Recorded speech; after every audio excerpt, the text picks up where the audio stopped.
I've been around this game a long time, and at the exact moment when I think I've seen it all, something happens that no one has ever seen before. We've got Giannis absolutely pissed. He's pointing fingers, very agitated, and now he's running into the tunnel with the Bucks official doing a better job defensively than the Pacers did all night, and it's bedlam in the hallway. How did we get here? Oh yeah, he scored 64 points. That's a franchise high, which is really impressive since they had a prime Kareem Abdul-Jabbar on this team. And when you analyze how he did it, it breaks down into 4 categories: roll man, pick and roll ball handler, elbow ISO, and a catch-all classification I scientifically call unfair. They like to start him out in a very traditional role, setting ball screens and rolling hard to the rim. Notice how the Pacers decided to put Buddy Hield on him. A bold move considering that, and I'm doing some back-of-the-envelope math here, he's 7 inches shorter and 20 pounds lighter. The smart move by the Bucks is to bring Lopez to the corner, where his man Miles Turner has to be close, meaning Hield has to stop the roll all by himself. Giannis is the best in the NBA at doing the spin move without the gather step moving an inch once he plants it. Many guys love to hop on that foot, which would be a travel, but Giannis just spins with the quickness of a guard, and Buddy can't do anything about it.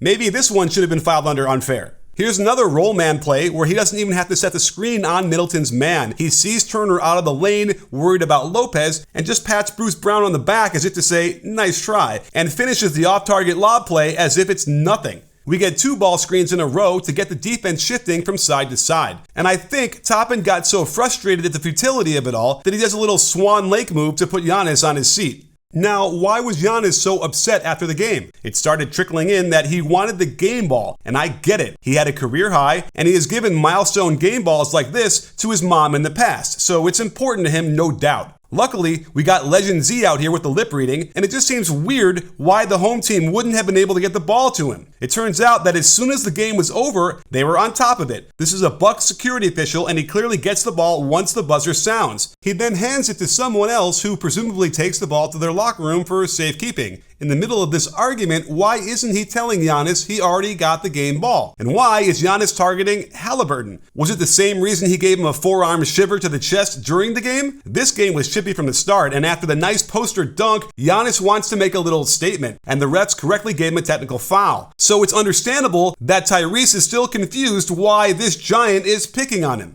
And if Giannis thinks this is all unfair, well, it's just as unfair that he's out there playing amongst boys, and I've got the clips to prove it. Like I mentioned earlier, they decided to put Hield on him, so they run a very common set to get him the cross screen for a low post catch. I think the Pacers' reasoning was that they could double him with big Miles Turner, but I love how Giannis attacks on the catch to the baseline immediately. I don't love whatever it is Turner does in the double team, but I don't know if it matters. Oh, by the way, this one was a clear travel that the refs usually don't miss. He gathers on the right and hops back onto that same right foot. Here are the moments the Greek is most freakiest, when he grabs the defensive rebound and pushes the ball himself. If you don't present 2 players in front of him, there is no stopping him. Turner does a double take when he realizes no one else is picking him up, and he crosses over with an explosion that forces him to put him on the line. Of course, everyone carries the ball these days, and it's not hard to find endless clips of the stars getting away with it. This one is a little different as he does it at full speed that gains a pretty big advantage. Watch how the ball's normal path downwards is interrupted to go back up as he propels it laterally across his body into another bounce. I wonder how long the refs will allow this, but if they do, he should certainly keep doing it. The Bucks give another one of my favorite actions called Blind Pig. If they can't reverse it to Giannis, they cut a big in the middle and backdoor. This was well defended initially, but it's still there when they foolishly continue to deny Giannis. And it's unfair that a guy this big, this long, and this strong can euro with his first step near the elbow and his second step at the block to make this a sweet inside hand layup. Love the Pacers coach who can't believe they didn't call this a travel, but here's why it's legal. He catches the ball with his left foot down. That's the gather step and doesn't count towards his legal 2 steps into the jump. Then he just does a simple right-left into the layup. You never know exactly when a superstar is going to go off like this for a record amount of points, but I do know he wasn't suffering from gastrointestinal imbalance, which is why DS-01 Daily Symbiotic is so vital to your performance. Whether you want to improve your digestive health, support healthier skin, or promote heart health, DS-01 is broad-spectrum probiotic and prebiotic formulated with 24 clinically and scientifically studied strains. Every morning, I take 2 capsules, and it's really helped me feel a lot better. My gut doesn't feel bloated, my energy levels are up, and I'm positive if Giannis took DS-01, he'd continue to make plays like this one. Their patented capsule-in-capsule technology delivers precision release to the colon, no refrigeration required. Use my code BBALL25 and you'll get 25% off Seed's DS-01 Daily Symbiotic. So click on the link below in the description and you can start feeling great. And I'm sure Carlisle could use DS-01 considering how well it went putting another shorty on Giannis in Nesmith. And what are you supposed to do when they can just throw it to a spot only Giannis can get it? Turner tries to get there, fouls him without a call, and he still twists this one in. Unfair. In transition, this was funny. Nesmith had to pick up Beauchamp, Buddy had to get Middleton, and poor little TJ McConnell is desperately looking for anyone that can save him. But Giannis is like the shark in Jaws. They're going to need a bigger boat. And there's a little glare at TJ for good measure, as this was getting chippy. More unfairness as I started to feel bad for Buddy. He's doing his absolute best to keep him out of the lane, and the double team comes way late. You'd want to be there as he starts to spin and jump him as he turns all the way around. Instead, Brown commits the foul, and he wasn't going to get to such lofty point totals without making a lot of shots from the line, where he finished better than his 68% at 24 for 32. If you didn't feel sorry for Buddy on that play, then this should do it for you. Sideline out of bounds, Turner is out of the lane to Mark Lopez, so the whole basket area is wide open. This is just unfair.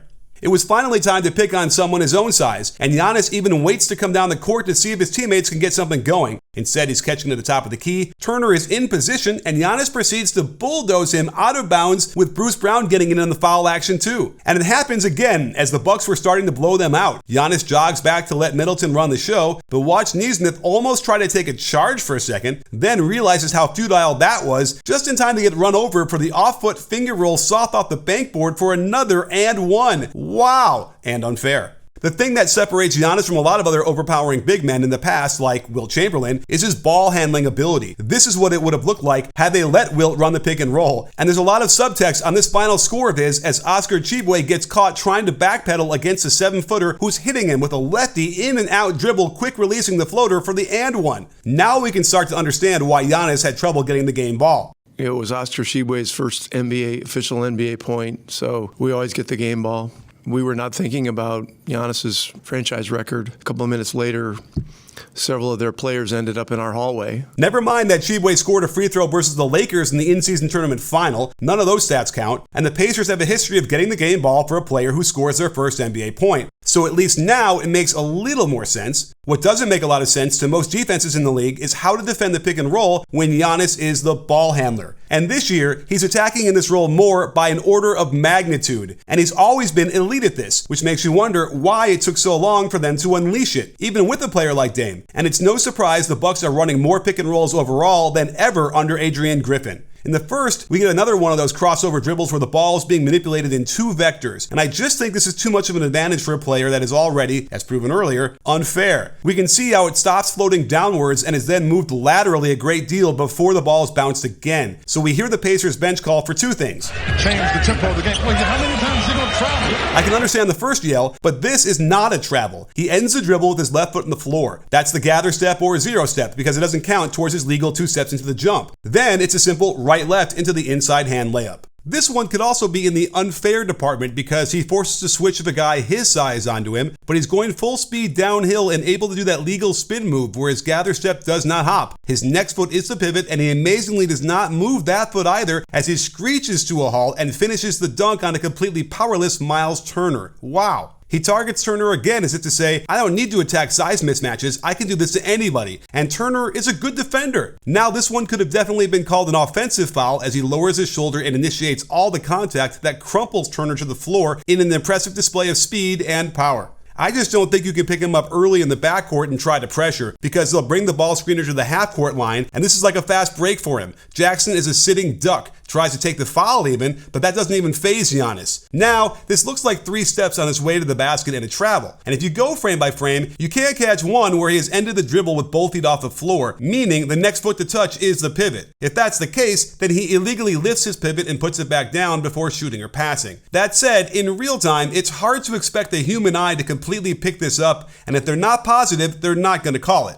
And the gravity he commands on these pick and rolls routinely attracts 3 defenders. And he's done very nicely this year in finding the open man for wide open shots or cutters along the baseline. This one probably should have been a dime, but I'm sure he'll take the hockey assist since it directly led to Portis being wide open in the corner. What might be the most devastating spot for him is on the elbow, one dribble away from the basket and a place that is almost impossible to double. I love how he lifts his feet before the catch to make this a jab step on the reception. Look what it does to his defender. It was over before it started. Like I said, it's almost impossible to double him here, and McConnell found out the hard way. But Campaign cannot blow layups like this, which leads to the only time Giannis appeared mortal in this game. They saved this spot for later in the game when they need it, and it was instrumental in getting them the big lead. He again attacks on the catch with a left foot pivot that lures the defender to reach while he rips through into the middle. And we got a fracas as Nesmith does another ballet move that gently lowers Giannis to the ground. His brother Thanasis is in hold me back mode, and credit to the players for not making this any worse. But make no mistake, this is a real rivalry, and we got some more games coming up to decide who gets the bragging rights, and I am in. They go to it right from the out of bounds play, and Nesmith does a yeoman's job. On the spin, Giannis establishes his left foot as the pivot foot. He can lift it if he shoots or passes before it comes back down. But he lifts and puts it back down once, and then does it again for the fadeaway, and that time the refs have to call it.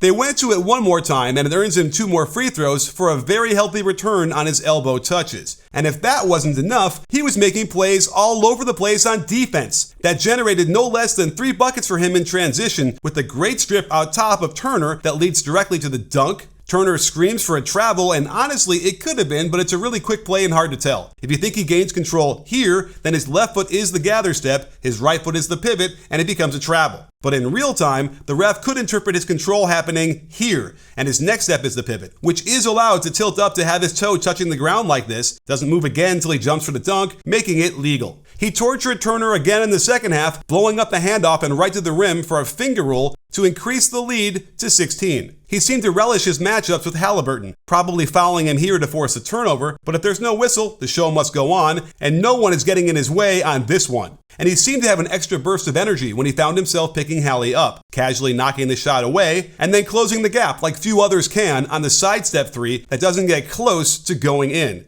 In the end, Giannis got his 64 points when the Pacers forced him to re-enter the game after turning a blowout into a 10-point game. I suspect Indiana was upset by this and realized they had a chance to make a statement by not making it easy for Giannis to get the game ball back. You know, they took the game ball, and, you know, that type of stuff happens in the NBA, you know, when people get offended by how it happened. You know, maybe they felt like he should have been out of the game and, you know, he was trying to get points or whatever. But that's part of the league. You know, that's the gamesmanship. That's the pettiness.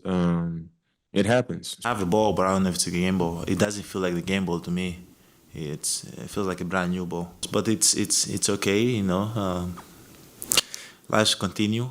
I'm glad that Giannis got some serenity on this. And who doesn't love Giannis? He's the most dominant player we've seen since Shaq. He's one of the most thoughtful players out there, and he's absolutely hilarious. I love this story when a kid told him the proper way to eat Oreos. Have you ever dipped them, dunked them in milk? I was like, no.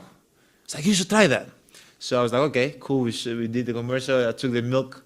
I took the Oreos, and I threw it in the milk. He was like, no, just dunk it, like put it in. Like, don't worry about it. Give me a spoon. I grabbed a spoon.